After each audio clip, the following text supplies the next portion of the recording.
जय श्री राम दोस्तों, मैं यश निम्बार्क आप सभी का स्वागत करता हूं दोस्तों हमारे YouTube चैनल मारुति स्टूडियो जालिया में।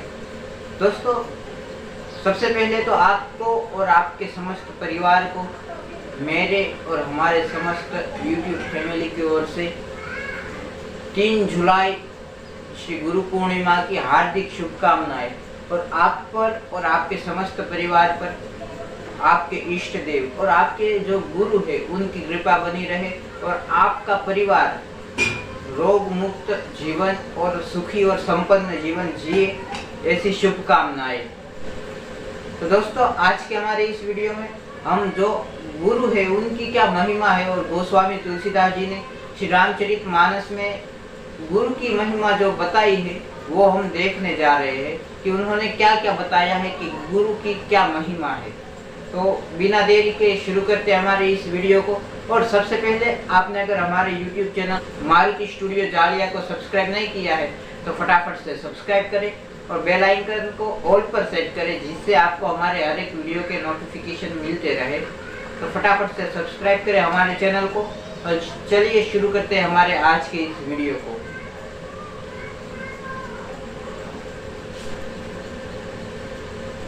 तो गोस्वामी तुलसीदास जी बालकांड के जो मंगलाचरण के बाद 5वें नंबर के जो दोहा है उस दोहे में गोस्वामी तुलसीदास जी लिखते हैं, बंदौ गुरुपद कंज कृपा सिंधु नर रूप हरि, महामोहतम पुंज जासु जासु बचन रवि कर निकर।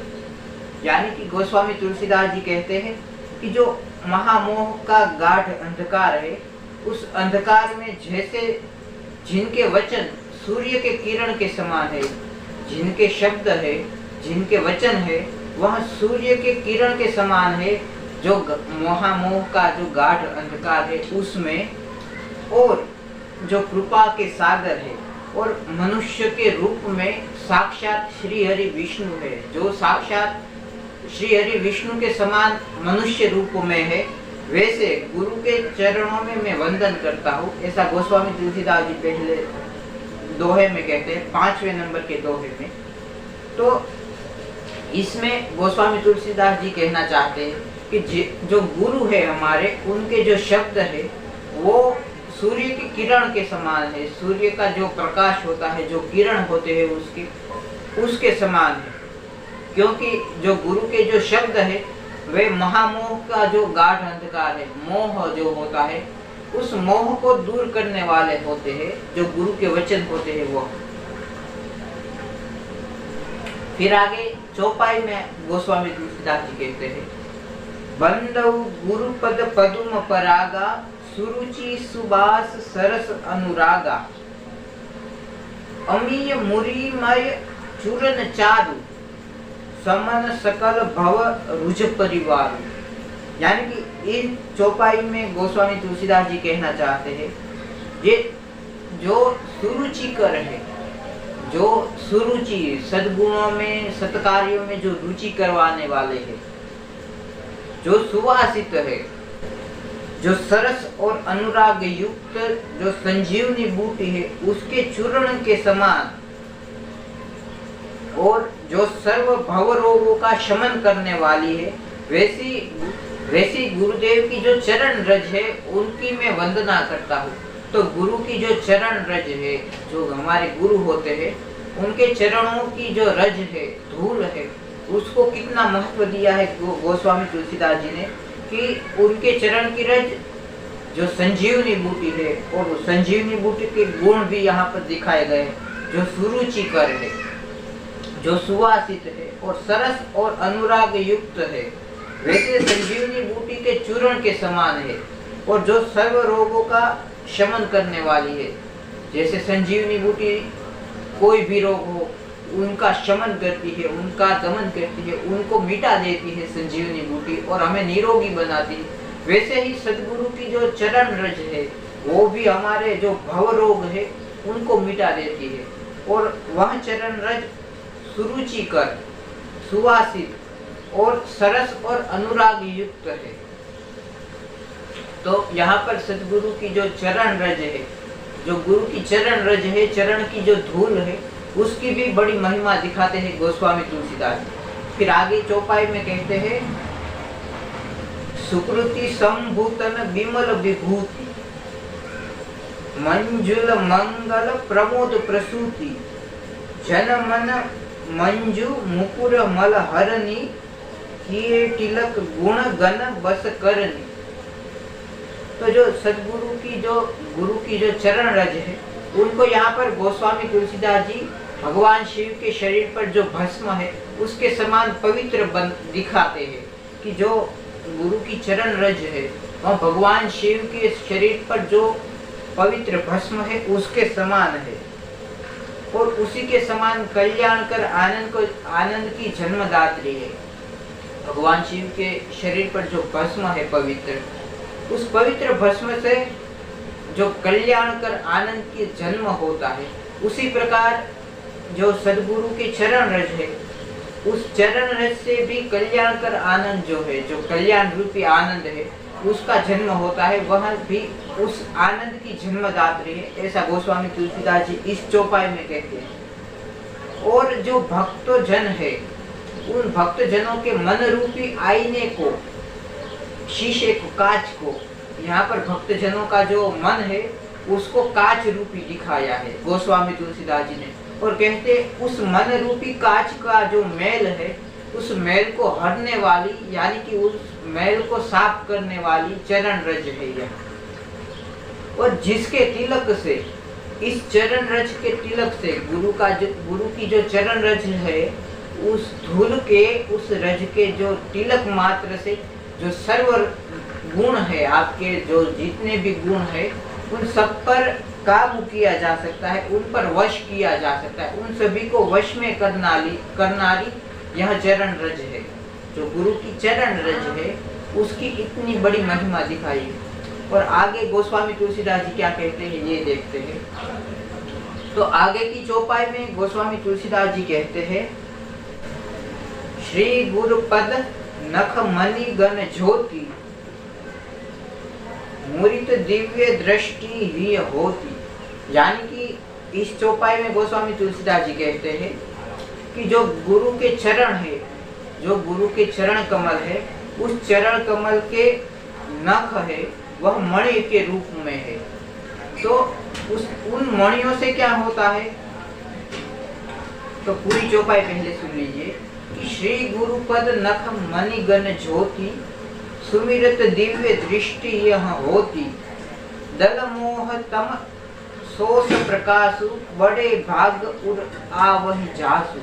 यानी कि यह जो सदगुरु के चरण का नख है वह नख मणि रूप है, और उस मणि की जो ज्योत है, उस ज्योत के स्मरण से जो हृदय के अंदर दिव्य दृष्टि खुलती है। यदि हम चरण, जो सदगुरु के जो चरण है, उन चरण के नख की बात करें तो उन नखों की तुलना गोस्वामी तुलसीदास जी ने मणियों के समूह के साथ की है। जैसे कई सारे मणि एक समूह में हो जाते हैं और उसका जो प्रकाश होता है वह दिव्य होता है, वैसे ही जो सदगुरु है, हमारे जो गुरु है, उनके जो नख है वह नख भी मणि रूप है, और उनके समूह से हमारे हृदय के अंदर दिव्य दृष्टि खुलती है। और यह दिव्य दृष्टि जिसके अंतर में खुलती है, इसका दिव्य प्रकाश जिसके अंतर में, हृदय के अंदर होता है, जिसके अंदर होता है यह प्रकाश, वह बड़ा भाग्यवान है। ऐसा गोस्वामी तुलसीदास जी इस पंक्तियों में कहना चाहते, इन चौपाइयों में कहते हैं कि जिसके हृदय के अंदर यह दिव्य प्रकाश उत्पन्न होता है वह बड़ा भाग्यशाली है, वह बड़ा भाग्यवान है। क्यों? क्योंकि इसका कारण भी दिखाते हैं कि यह प्रकाश मूढ़ता और मोह, इन दोनों के जो अंधकार है उनको दूर करने वाला है। जो यह प्रकाश उत्पन्न होता है, दिव्य दृष्टि हमारे हृदय के अंदर उत्पन्न होती है, वह दिव्य दृष्टि का जो प्रकाश है वो मोह और मूढ़ता का जो अंधकार है उसको दूर करने वाला होता है। ऐसा गोस्वामी तुलसीदास जी इन चौपाइयों में कहते हैं। फिर आगे कहते हैं गोस्वामी तुलसीदास जी, गुरुपद रज मृदु मंजुल अंजन, नयन अमीय दग दोष विभंजन। तेहि करी विमल विवेक विलोचन, वर्णव रामचरित भव मोचन।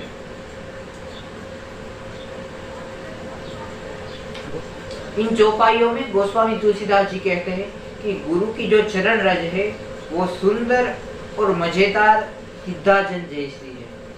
यह आंखों के सर्व दोषों को दूर करने वाले अमृत के समान है।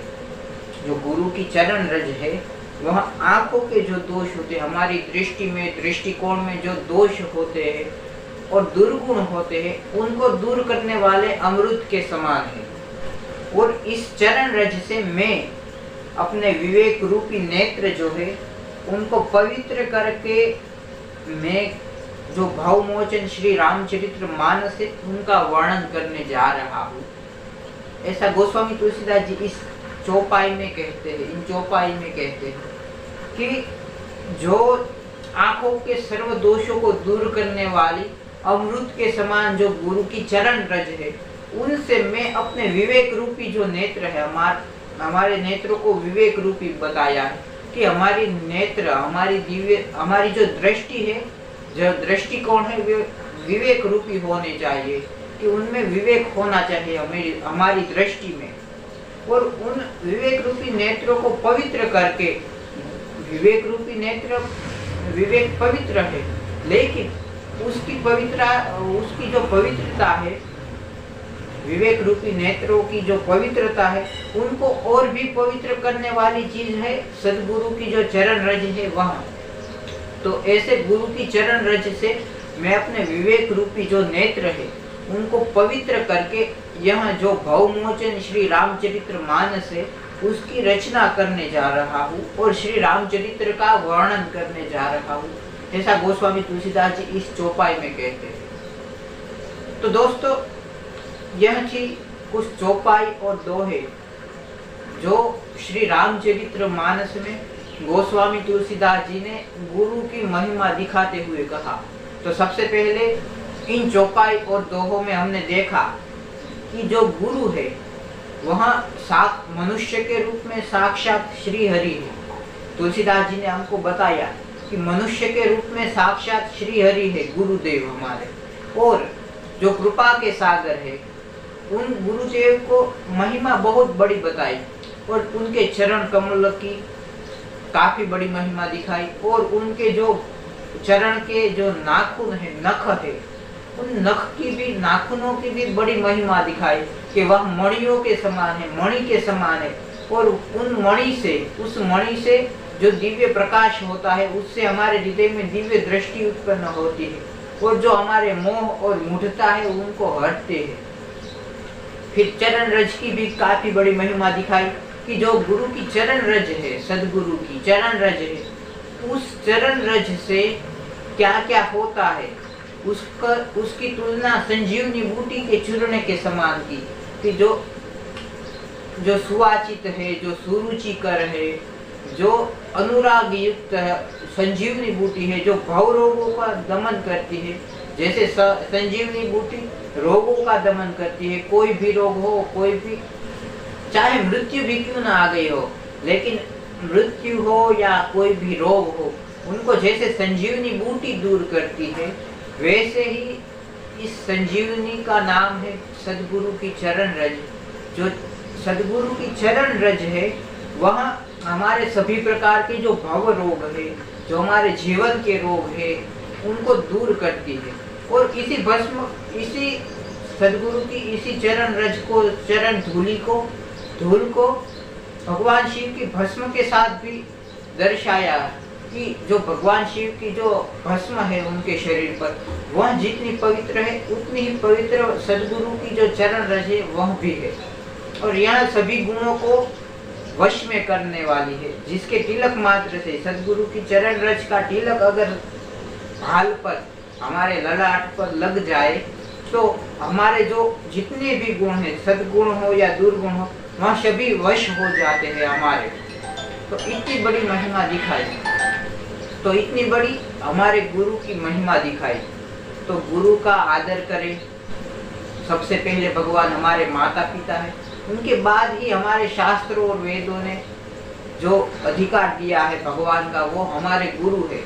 माता पिता के बाद जो सबसे पहले धरती के ऊपर के जो भगवान है वह गुरु है। तो अपने गुरु का आदर करें और उनका महत्व हमारे शास्त्रों ने, हमारे पुराणों ने, हमारे वेदों ने बहुत बड़ा बताया है। तो यह महत्व समझे। तो आज की वीडियो में इतना ही, मिलते हैं अगले वीडियो में। अगर आपने अभी तक हमारे चैनल को सब्सक्राइब नहीं किया है तो फटाफट से सब्सक्राइब करें और बेल आइकन को ऑल पर सेट करें और इस वीडियो को ज़्यादा से ज़्यादा शेयर करें और लाइक करना ना भूलें। जय श्री राम।